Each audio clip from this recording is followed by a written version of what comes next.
آیا می‌دانید از مهمترین سبب‌های حفظ قرآن چی است؟ می‌خوای قرآن را حفظ نمایید؟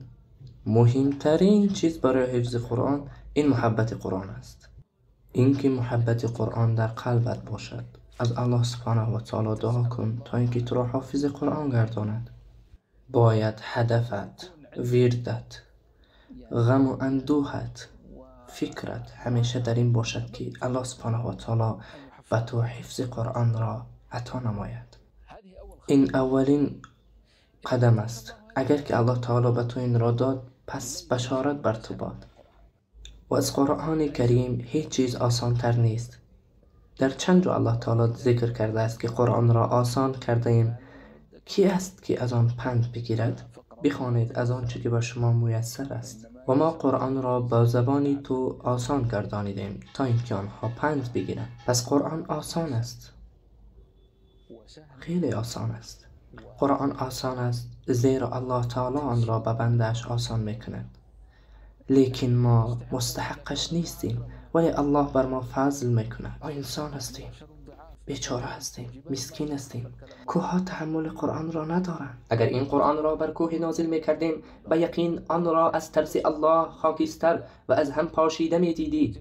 و این مثالها را برای مردم ذکر میکنیم تا اینکه بیاندیشند. کوه‌ها تحمل سخن الله را ندارند و ما چگونه آن را تحمل داریم؟ چگونه آن را بر زبان جاری میکنیم؟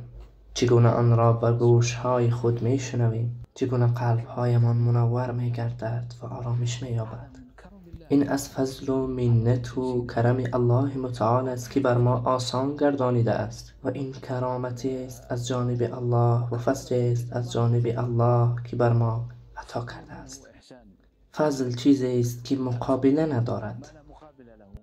اگر تو به دکان روی، تو به او مبلغ میدهی و شیرینی از او میگیری و در این فضل دیده نمی شود. و تو به او مبلغ میدهی و لباس میگیری و تو به صاحب دکان مبلغ میدهی و تلفن میگیری و در این موضوع فضل دیده نمی شود. پس تو نه بر او فضل کردی و نه او بر تو فضل کرد. مگر درست نیست؟ فضل چیزی است که بر تو می آید بدون هیچ مقابله و هیچ کسی از الله متعال دیده بر بشریت فضل و منت بیشتر نکرده است. و یقینا پروردگارت بالای مردم دارای فضل بزرگ است، ولی اکثریت آنان ناشکرند.